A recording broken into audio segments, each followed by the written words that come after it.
السلام علیکم ویورز، میرا نام عطاء الرحمن اور آپ دیکھ رہے ہیں عطاء بخاری یوٹیوب چینل۔ قرآن کریم کی مسلسل ایکسپوزیشن کے سلسلہ میں آج ہم سورہ الاعراف کی آیت نمبر 65 سے شروع کریں گے۔ پچھلی کچھ آیات کا ریکیپ جس میں نوح علیہ السلام اور ان کی قوم کا ذکر ہے۔ ہم نے کئی دفعہ یہ چیز واضح کی ہے کہ قرآن کریم تاریخ کے جو واقعات ہیں وہ بقدر ضرورت اپنے اصولوں کو سمجھانے کے لیے بیان کرتا ہے، قصے کہانیوں کے طور پر بیان نہیں کرتا۔ اب دیکھیں قرآن کے اندر جہاں پہ ہدایت کی بات کی گئی ہے وہاں پر کائنات کے مشاہدہ اور اس کے اوپر غور و فکر کرنے کی بھی تاکید کی گئی ہے، جیسے کہ پیچھے آیات کے اندر یہ چیز ہوگی کہ بارشوں کا نظام دیکھو، کائنات میں کس طرح سے ہوائیں چلتی ہیں، بارشیں برستی ہیں، زمین زرخیز ہوتی ہے۔ یہ پہلے بات ہوئی نا، اس میں سے نباتات اگتے ہیں، تو اس کے اوپر توجہ کرائے گی۔ اب لوگوں کے جو رویے ہیں، ان کے جو مائنڈ سیٹ ہیں، لوگوں کے جو معاملات ہیں، اب ان کی طرف توجہ کرا رہا ہے۔ اس سلسلے میں نوح علیہ السلام کا ذکر کیا گیا جو پہلے نبی تھے۔ ان کی قوم کا جرم بتایا گیا کہ ان کی قوم کر کیا رہی تھی، اور اس سلسلے میں پھر جب نوح کو بھیجا گیا تو آگے قوم کا رد عمل کیا تھا، بیہیویئر کیا تھا، تو یہ ساری چیزیں بیان ہو رہی ہیں اس کے اندر۔ تو قرآن کے اندر جب کوئی تاریخ کی کڑیاں ضرورت کے مطابق بیان کی جاتی ہیں تو شخصیات کو زیر بحث نہیں لایا جاتا، لوگوں کا مائنڈ سیٹ بتایا جاتا ہے کہ لوگوں کا مائنڈ سیٹ کیا تھا۔ جو مائنڈ سیٹ اس وقت تھا وہ آج بھی وہی ہے۔ تو اگر کوئی ظلم کرنے والا ہے، جھوٹ بولنے والا ہے، دھوکہ دینے والا ہے، خیانت کرنے والا ہے، اللہ کے احکام کو نظر انداز کرنے والا ہے، اپنی مفاد پرستیوں کی راہوں پر چلنے والا ہے، تو اس میں شخصیات کا نام لینے کی تو ضرورت ہی نہیں ہے۔ قرآن یہ کام نہیں کرتا، قرآن ان کا مائنڈ سیٹ بیان کرتا ہے۔ تفسیروں کے اندر پھر وہ ڈیٹیل دی جاتی ہے جو قرآن سے بالکل ہٹ کر ہوتی ہے۔ جب اس سے ہٹ کر ہوتی ہے تو پھر لوگ ڈائیورٹ ہو جاتے ہیں، قرآن کو چھوڑ کر تفسیر کے اندر وہ جو تاریخی قصے کہانیاں ہوتی ہیں نا، وہ اس میں پھر مشغول ہو جاتے ہیں، قرآن نظر انداز ہو جاتا ہے۔ تو ہمیں قرآن کے اوپر فوکس کرنا چاہیے کہ قرآن کی تعلیم ہے کیا۔ قرآن جتنے بھی یہ واقعات بیان کرتا ہے وہ ہماری تعلیم اور تربیت کے لیے بیان کرتا ہے، بطور قصے کہانیاں نہیں کہ ہم ان کو سنیں اور ہمیں ایک قسم کا ایک ٹیسٹ ڈیولپ ہو جاتا ہے نا۔ اب جو بھی چیز کھاتے ہیں، دیکھتے ہیں، سنتے ہیں تو اس کے آپ عادی ہو جاتے ہیں۔ قرآن کریم جتنی بھی چیزیں بیان کرتا ہے وہ اس لیے نہیں کہ یہ قصے کہانیاں لوگوں کی تفریح کا سامان بن جائیں، عبرت کا سامان بنے، اس پوائنٹ آف ویو سے قرآن بیان کرتا ہے۔ تو یہ بڑی اہم چیز ہے اس پوائنٹ کو سمجھنا۔ بظاہر آپ کو لگے گا کہ یہ عام سی بات ہو رہی ہے، یہ عام سی بات نہیں ہے۔ یہیں سے یہ فرق جو ہے جو لوگ نہیں سمجھتے، پھر یہیں سے وہ پھر لوگ قرآن سے ڈائیورٹ ہو جاتے ہیں، قصے کہانیوں میں کھو جاتے ہیں۔ اور قصے کہانیاں تو انسانوں کی لکھے ہوئے ہیں، اس میں اگر کوئی ایک بات سچ ہوگی تو اس میں 20 باتیں جھوٹی ہوگی۔ تو اس لیے ہمیں فوکس قرآن کی تعلیم اور تربیت کے اوپر کرنا چاہیے۔ تو اس سلسلے میں پہلے نبی اور ان کی قوم کا ذکر کر کے بتایا گیا کہ نوح علیہ السلام کو کہیں باہر سے نہیں بھیجا گیا، وہ جس قوم کی طرف بھیجے گئے وہ انہی میں سے تھے، اور یہ اس کے اوپر اعتراض کر رہے تھے کہ یہ ہماری قوم میں سے یہ شخص ہمیں بتا رہا ہے کہ یہ چیز صحیح ہے، یہ چیز غلط ہے، یہ کیسے ہو سکتا ہے۔ تو وہ تو چاہتے تھے ان سے کوئی سپیریئر ہو، کوئی اور مخلوق ہو، جیسے کہ آگے آئے گا نا کہ وہ کہتے ہیں کہ یہ تو بشر کو اللہ کیسے نبی بنا سکتا ہے، ہم کوئی ملائکہ اترتے تو یا اللہ خود ہم سے بات کرتا، تو اس طرح کی وہ دلائل دیتے تھے۔ قرآن یہ بتا رہا ہے کہ تم ہی میں سے بھیجا ہے تاکہ تم اس کی بات کو سمجھ سکو۔ تم سے باہر کوئی اور ہوگا کسی اور مخلوق کا ہوگا تو نہ تم ان کو سمجھ سکتے ہو، نہ ان کو فالو کر سکتے ہو۔ تو ہم نے تمہیں میں سے اپنے انبیاء کو منتخب کیا جو تمہیں میں سے تھے، تاکہ وہ تمہیں جب بات کو سمجھائیں، اللہ کا پیغام پہنچائیں، تو تمہارے لیے آسانی ہو سمجھنے میں اور اس کے اوپر عمل کرنے میں بھی۔ یہی کام اگر کوئی اور مخلوق کرتی، کوئی ملائکہ ہوتے، تو ان کی باتوں کو تم سمجھ ہی نہیں سکتے، ان کو فالو ہی نہیں کر سکتے تھے، کیونکہ وہ تمہاری جنس سے ہی نہیں تھے۔ یہ بڑی اہم چیز قرآن نے بیان کی۔ اس لیے ان آیات کے اندر کہا گیا کہ تم اس بات پہ تعجب کرتے ہو کہ نوح تمہاری قوم میں سے ہے، تمہاری لوگوں میں سے ہے، اور یہ ہمیں دعوت اور نصیحت کیسے کرنے لگ گیا، یہ تو ہم ہی میں سے ہے۔ یعنی ان کا یہ کہنا تھا کہ ہم میں سے نہیں بلکہ ہم سے کوئی سپیریئر مخلوق میں سے کوئی ہوتا، ہم سے باہر کو ہوتا۔ تو قرآن کریم اس ذہنیت کی نفی کر رہا ہے کہ جو بھی ہوگا وہ تم میں سے ہی اللہ منتخب کرے گا، انسانوں میں سے۔ تو اس لیے اللہ تعالیٰ نے جتنی بھی اقوام تھیں ان کی طرف جب نبی بھیجے تو وہ انہی میں سے تھے، باہر کی قوموں میں سے وہ نہیں تھے، انہی کی اقوام میں سے، تاکہ وہ جو نبی ہے وہ اپنی قوم کے لوگوں کی نفسیات کو سمجھتا ہو، ان کی ضرورتوں کو، ان کے رویوں کو سمجھتا ہو، اس کے مطابق ان کو بات سمجھا سکے۔ جو کچھ اللہ نے ان کو دیا وہ تو اللہ نے ان کو سمجھا دیا نا۔ اب جو لوگوں کا آگے، لوگ کس طرح کے ہیں، کس مینٹیلٹی کے ہیں، ان کے رویے کیا ہیں، ان کی پسند ناپسند کیا ہے، ان کے ساتھ بات کس طرح سے کرنی ہے، کس طرح سے وہ بات کو سمجھ سکتے ہیں، تو اس کے لیے اللہ نے یہ کیا کہ جس قوم کی طرف نبی بھیجا وہ اسی میں سے ہوتا تھا، اور ان کو اس کے اوپر اعتراض ہوتا تھا کہ ہاں یہ ہماری قوم میں سے کیسے آ گیا جو ہم ہی سمجھا رہا ہے، جو ہم سے ہی بڑا ہو گیا، ہم تو بڑے بڑے سردار ہیں، ہمارے پاس تو بڑی طاقت ہے، قوت ہے، اقتدار ہے، تو یہ ہم سے کیسے بڑھیا ہو گیا، بڑا ہو گیا اور ہمیں سمجھانے لگ جائے۔ ان کو اس بات کے اوپر تعجب ہوتا تھا، اس لیے قرآن میں کہا گیا کہ تمہیں تعجب ہوتا ہے کہ تمہیں میں سے اللہ نے نبی کو منتخب کر کے اور تم کو سمجھانے کے لیے اس کو کیسے بھیج دیا، اس بات پہ تم تعجب کرتے ہو۔ یہ چیز کہی گئی نا ان آیات کے اندر، پچھلے لیکچر میں یہ چیز گزر چکی ہے۔ نوح علیہ السلام کو جب ان کی طرف بھیجا گیا تو انہوں نے بات کیا کہی تھی؟ اتنا ہی کہا تھا نا کہ اعبدوا اللہ ما لکم من الہ غیر، کہ صرف اور صرف اللہ کی محکومیت اختیار کرو، اس کے سوا تمہارا کوئی الہ نہیں۔ اتنی بات کی تھی نا، اور بڑی اصولی بات کی تھی، چند لفظ ہے نا، اعبدوا اللہ، یہ اسی سے یہ اعبدو ہے نا، اسی سے عبد ہے۔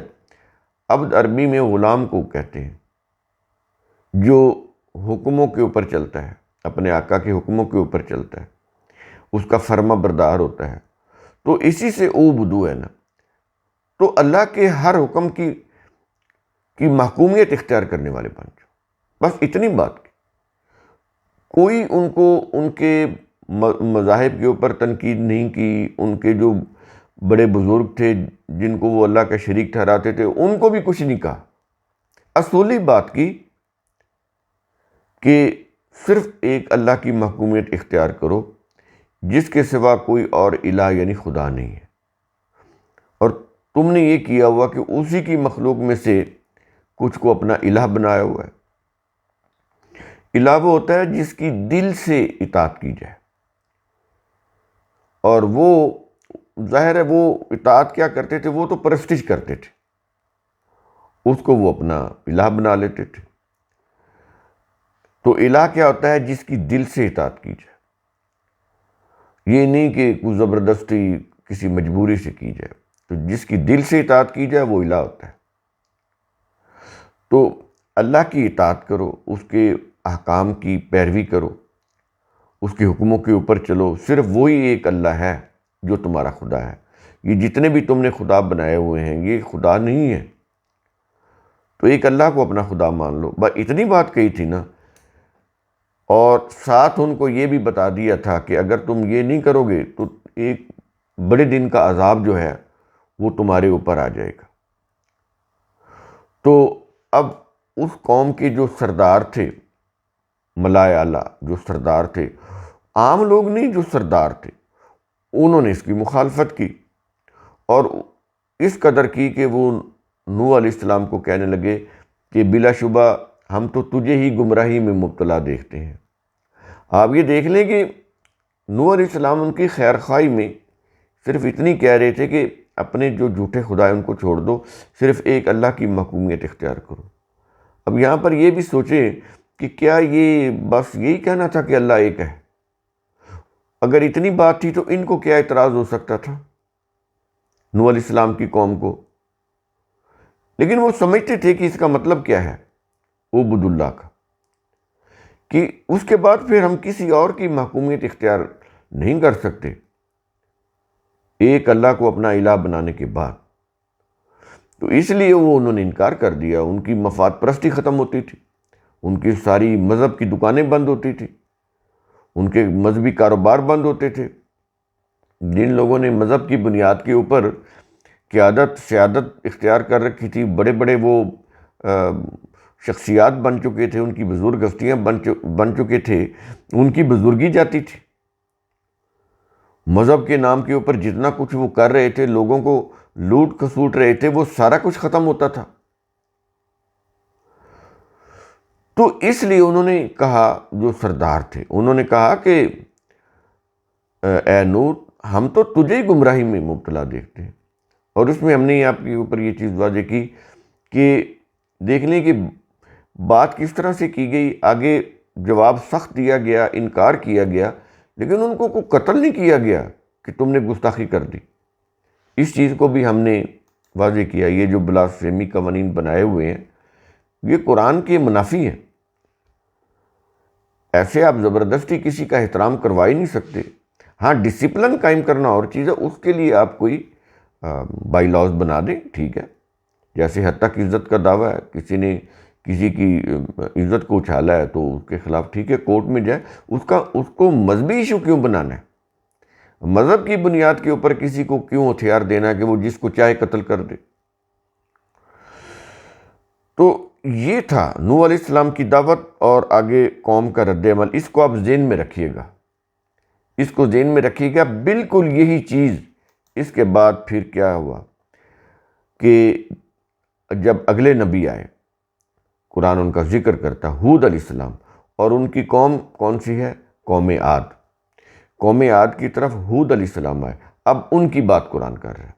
پیچھے نوح علیہ السلام ان کے قوم کی بات کی، اب ہود علیہ السلام اور ان کی قوم کا ذکر آ رہا ہے۔ اب پیچھے والی جو ہود علیہ السلام کی نصیحت تھی، اس کو بھی ذہن میں رکھیے گا، ان کی دعوت کو، آگے قوم کے رد عمل کو، جواب کو۔ اب سنیے، بالکل وہی مائنڈ سیٹ جو نوح علیہ السلام کی قوم کا مائنڈ سیٹ تھا، آج وہی مائنڈ سیٹ ہمارا بھی ہے۔ ہماری طرف بھی اگر کوئی اللہ کا نبی آ جاتا تو ہماری میجورٹی بھی یہی جواب دیتی جو قرآن بتا رہا ہے۔ یہ فیکٹ ہے۔ تو سمجھیے ان چیزوں کو آپ۔ تو شروع کرتے ہیں سورہ الاعراف آیت نمبر 65۔ اب اس کے اندر اللہ کیا کہہ رہا ہے؟ الفاظ ہے کہ وَإِلَىٰ عَادٍ أَخَاهُمْ هُودًا۔ الفاظ کے اوپر غور کریں۔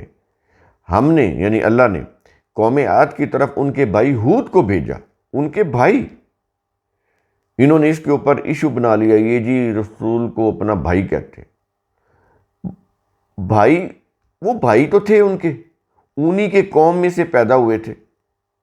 جتنے بھی انبیاء تھے وہ اپنی قوم میں سے پیدا ہوئے، تو وہ انہی کے بھائی بندی تو تھے۔ اس میں اگر کوئی مقام اور مرتبے کی وجہ سے بلند ہے، اپنی کردار کی وجہ سے بلند ہے، نبوت کی وجہ سے بلند ہے، وہ علیحدہ چیز ہے، لیکن تھے تو وہ انہی میں سے، جس کے اوپر وہ تعجب بھی کر رہے۔ قرآن بتا رہا ہے کہ تم اس بات پہ تعجب کرتے ہو کہ یہ تم میں سے کوئی نبی کیسے ہو گیا۔ تو ہمارے مذہب کے لوگوں نے اس کے اوپر بھی بحث مباحثے اور مناظرے شروع کر دیے کہ دیکھو جی، یہ نبیوں کو قوم کا بھائی کہتے تھے۔ بات کو نہیں سمجھنا، لوگوں کو غلط چیزوں کی طرف ڈائیورٹ کر دینا ہے۔ تو ہم نے قوم عاد کی طرف ان کے بھائی ہود کو بھیجا۔ اب جب وہ حود علیہ السلام آئے تو انہوں نے اپنی قوم کو کیا دعوت دی؟ بالکل وہی دعوت دی جو نوح علیہ السلام نے دی تھی۔ قال یا قومی اعبدوا اللہ ما لکم من الہ غیرہ افلا تتقون۔ حود نے کہا اے میری قوم، تم اللہ کی محکومیت اختیار کرو، اس کے سوا تمہارا کوئی الہ یعنی خدا نہیں ہے، پھر کیا تم لوگ اللہ سے ڈرتے نہیں ہو؟ اب یہ جو بنیادی اس کے اندر جو پیغام ہے کہ اللہ کی محکومیت اختیار کرو، اعبدوا اللہ، یہی چیز نوح علیہ السلام نے کہی تھی۔ اب یہی چیز حود علیہ السلام اپنی قوم عاد سے کہہ رہے ہیں۔ تو اللہ کا پیغام، اللہ کا دین، اللہ کی شریعت، بنیادی جو چیز ہے وہ ایک ہی تھی۔ سب انبیاء نے اللہ کے ایک ہونے کا پیغام دیا، ان کی لوگوں کو اس بات کی تلقین کی، تاکید کی، ان کو سمجھایا کہ صرف اللہ کی محکومیت اختیار کر لو، کسی اور کی نہیں۔ تو یہ چیز ہوگی۔ اس کے بعد آیت نمبر 66، جب حود علیہ السلام نے یہ کہا قوم کے لوگوں کو کہ ایک اللہ کی محکومیت اختیار کرو، آگے سے قوم نے کیا جواب دیا؟ وہی جو نوح علیہ السلام کے قوم نے جواب دیا تھا، تو وہی جواب قوم عاد نے بھی دیا۔ الفاظ ہیں قال الملأ الذین کفروا من قومہ۔ حود کی قوم میں سے سردار جو دعوت حق کا انکار کر رہے تھے کہنے لگے، سرداروں نے کہا، وہ سیاسی طور پر سردار ہو سکتے ہیں، وہ مذہبی طور پر بھی سردار ہو سکتے ہیں، دونوں ہی آ سکتے۔ کچھ لوگ تو وہ تھے نا جن کے پاس وہ سرداری تھی، سیاسی لحاظ سے وہ ان کے پاس قوت تھی، طاقت تھی، اقتدار تھا۔ کچھ لوگ تھے وہ جو ان کے مذہبی سردار تھے۔ تو ان کا تو چولی دامن کا ساتھ ہے نا۔ قرآن نے تو یہ چیز واضح کی ہے۔ فرعون، حامان اور قارون، ایک تو ملوکیت کا بادشاہ جس کے پاس سیاسی اقتدار تھا، دوسرا وہ جو حامان جو مذہبی بادشاہ تھا، مذہبی سردار تھا۔ وہ بنایا فرعون نہیں تھا اس کو، لیکن اس کے پاس جو لشکر تھے، جو قوت تھی، وہ فرعون سے بھی زیادہ تھی۔ اور ان کا مقصد کیا تھا ان کو بنانے کا؟ تاکہ لوگوں کے اندر فرقہ واریت پھیلائی جائے، لوگوں کو فرقہ فرقہ کیا جائے، لوگوں کو آپس میں لڑایا جائے تاکہ فرعون حکومت کرتا رہے۔ اور تیسرا کیا تھا؟ قارون، جس کے پاس بے بہا سرمایہ تھا، سرمایہ دار تھا وہ پھر ان کے اوپر سرمایہ خرچ کرے اور اپنے سرمایہ کو اور زیادہ بڑھائے۔ تو یہ ٹرائی اینگل قرآن نے بیان کیا ہے کہ طاقت کے 3 پلر ہیں یہ، جس کے پاس ریاست کا، سلطنت کا، حکومت کا اقتدار ہوتا ہے اس کے پاس، اختیار ہوتا ہے اس کے پاس، اور جو مذہبی سردار ہوتے ہیں جن کے پاس مذہبی فتووں کا اختیار ہوتا ہے، اور ان کے ساتھ پھر ان دونوں کو تقویت دینے والا سرمایہ دار، جو اپنے سرمایہ کو بڑھانے کے لیے جس کے پاس حکومتی اختیار ہوتا ہے اس سے بھی فوائد حاصل کرتا ہے، اور جس کے پاس مذہبی اقتدار ہوتا ہے اس سے اپنے سرمایہ کو بڑھانے کے لیے فتوے لے لیتا ہے۔ جو بھی وہ حرام کمائی کرتا ہے اس کے لیے وہ فتوے لے لیتا ہے۔ پھر سود حرام نہیں رہتا، پھر ذخیرہ اندوزی حرام نہیں رہتی، پھر کارٹل جو ہے وہ بنانا حرام نہیں رہتا، وہ جائز ہو جاتا۔ تو یہ ٹرائی اینگل، اس کا آپس میں چولی دامن کا ساتھ قرآن نے بتایا۔ تو اب یہ جو تھے نا قوم کے سردار، انہوں نے اسی مینٹیلٹی کا اظہار کیا، اسی مائنڈ سیٹ کا۔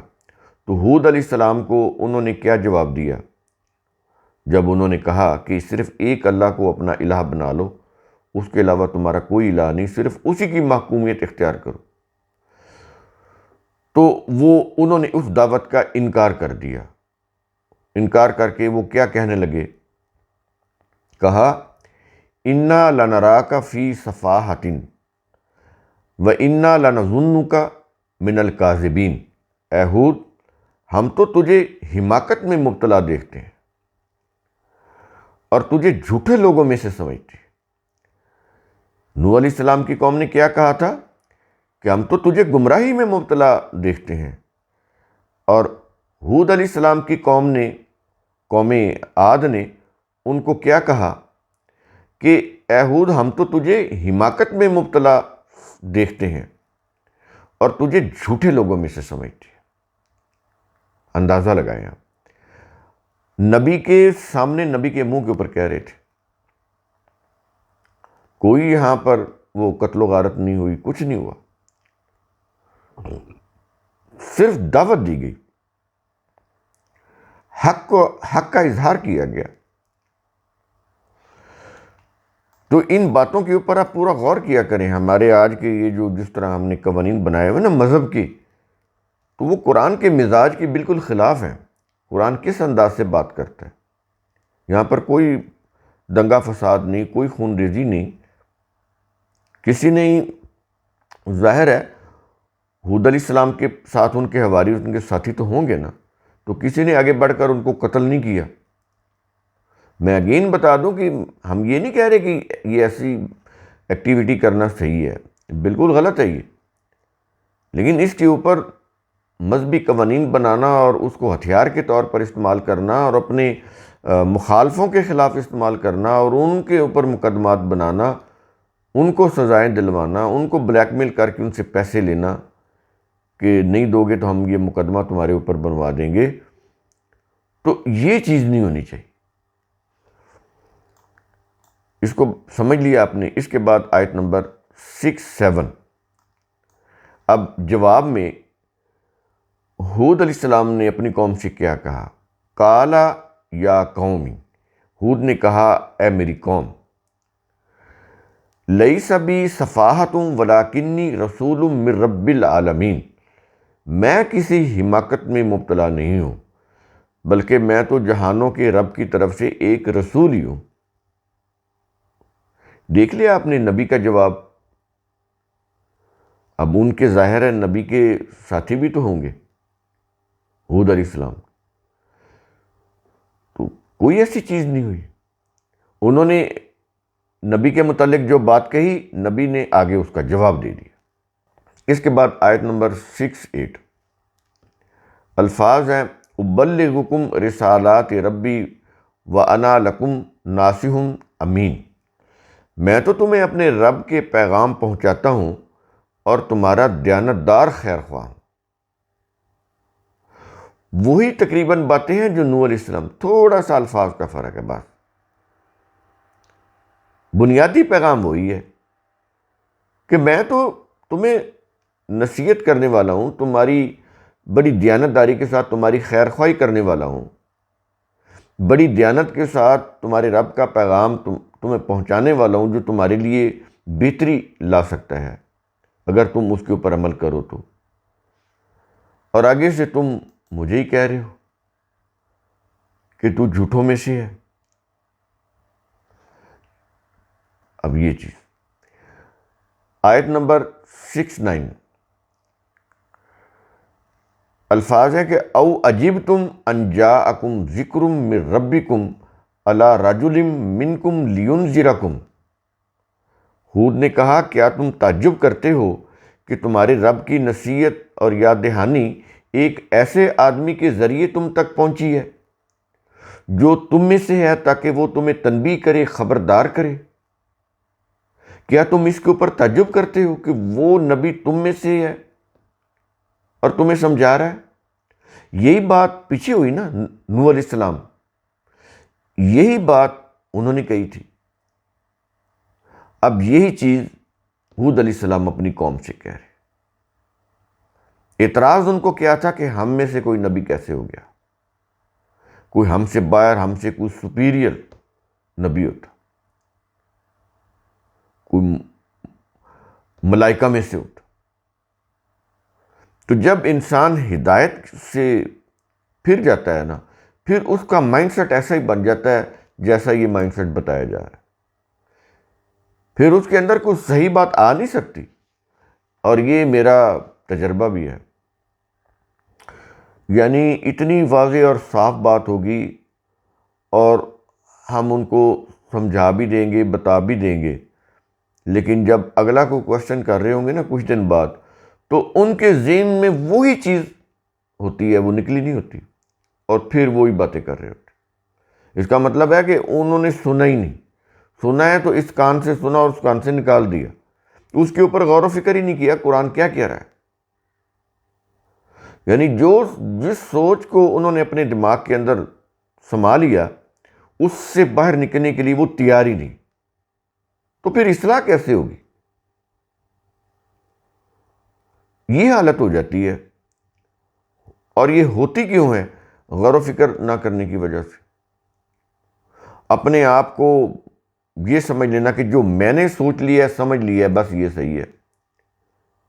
قرآن کی آیات سے تکبر یہی تو ہے کہ انسان جو سوچ لے، جس کے اوپر، جس نظریے کے اوپر وہ کاربند ہو جائے، وہ کہے کہ بس یہ صحیح ہے باقی سب غلط ہے، اس کے اوپر وہ کوئی بات سننے کے لیے تیار ہی نہ ہو، کوئی بتا بھی دے تو غور کرنے کے لیے تیار نہ ہو. یہ ہوتا ہے اللہ کی آیات سے تکبر.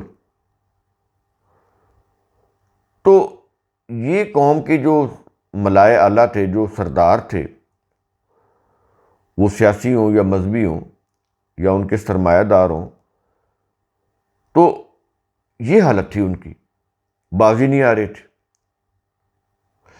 تو ہم نے بتایا نا، جو مائنڈ سیٹ قوم نوح کا تھا، قوم عاد کا تھا، قوم سمود کا تھا،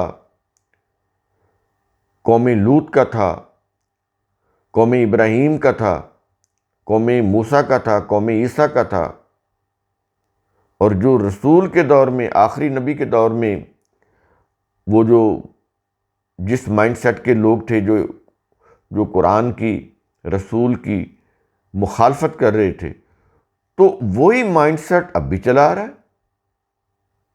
اس لیے قرآن شخصیات کے نام دیتا ہی نہیں. اگر یہ چیز آپ کو سمجھ آ جائے، یہ جتنے بھی تفاسیر کے دفاتر ہیں نا، وہ بند ہو جائیں. اس بات کو ذہن نشین کر لیں، قرآن شخصیات کی بات نہیں کرتا، قرآن ان کا مائنڈ سیٹ بیان کرتا ہے. ورنہ وہ بتاتا کہ وہ کون تھے، ان کے نام کیا تھے، وہ کب پیدا ہوئے، انہوں نے کیا کیا کیا، اور کس دور میں ان کی وفات ہوئی. قرآن یہ ڈیٹیل نہیں بتاتا، اس کی ضرورت نہیں ہے.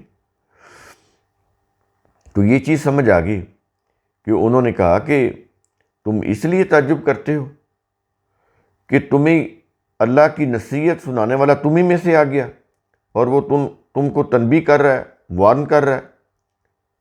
اور اگلے الفاظ ہیں، وَاذْكُرُوا إِذْ جَعَلَكُمْ خُلَفَاءَ مِن بَعْدِ قَوْمِ نُوحٍ وَزَادَكُمْ فِي الْخَلْقِ بَسْطَةً.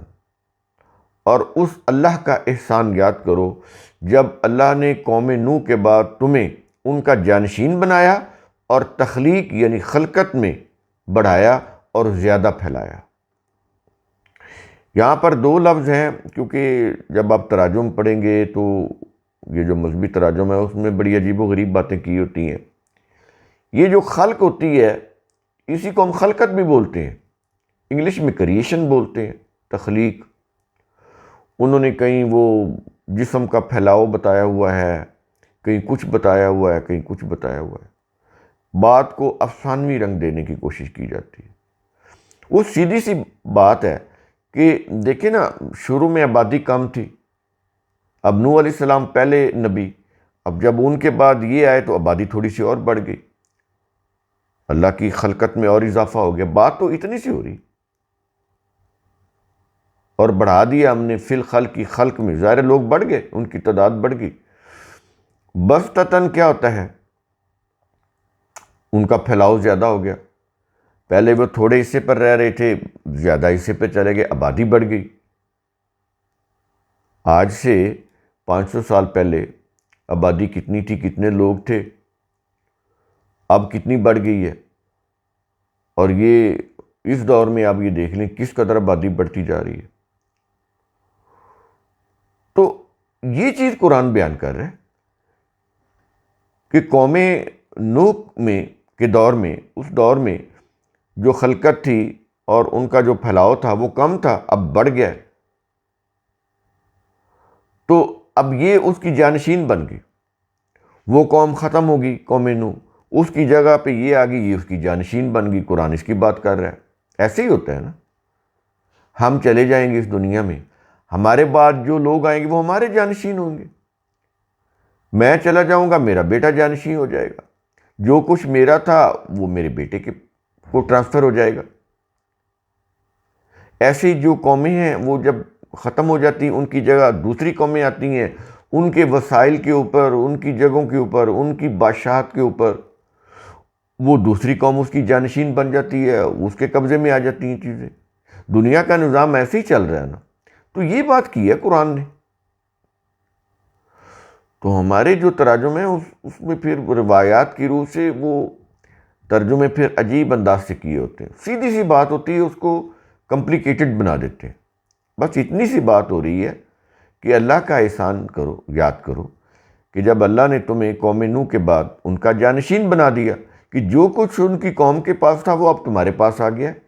جو وسائل تھے، جو زمین تھی، جو قوت تھی، طاقت تھی، اقتدار تھا، اور وہ زیادہ تعداد میں آ گیا کیونکہ تمہاری خلقت بڑھ گئی ہے، تمہاری آبادی بڑھ گئی ہے، تم اب زمین کے اوپر تمہارا پھیلاؤ زیادہ ہو گیا ہے. تو یہ چیز کہی جا رہی ہے. تو اس لحاظ سے تمہارے پاس قوت، طاقت اور اقتدار بھی زیادہ آ گیا ہے، تمہاری اسٹرینتھ بھی بڑھ گئی ہے.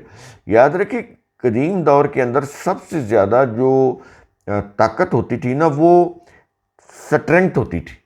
جس قبیلے کے لوگ جتنے زیادہ ہوتے تھے وہ قبیلہ اتنا ہی زیادہ اسٹرانگ ہوتا تھا، ڈومیننٹ ہوتا تھا دوسرے قبیلوں کے اوپر، افرادی قوت کی بنیاد کے اوپر. یہ چیز قرآن بیان کر رہا ہے. اس کے بعد یہ چیز کہنے کے بعد کیا چیز کہی جا رہی، کیا یہ رہا کہ جب یہ چیز ہے اللہ کا احسان ہے نا، یہ چیزیں اللہ کے قدرت سے، اس کے نظام کی روح سے چل رہی ہیں، تو کہتا ہے فَاذْكُرُوا آلَاءَ اللَّهِ لَعَلَّكُمْ تُفْلِحُونَ، لہٰذا اللہ کی قدرتوں اور نعمتوں کو یاد کرتے رہو تاکہ تم کامیاب ہو سکو.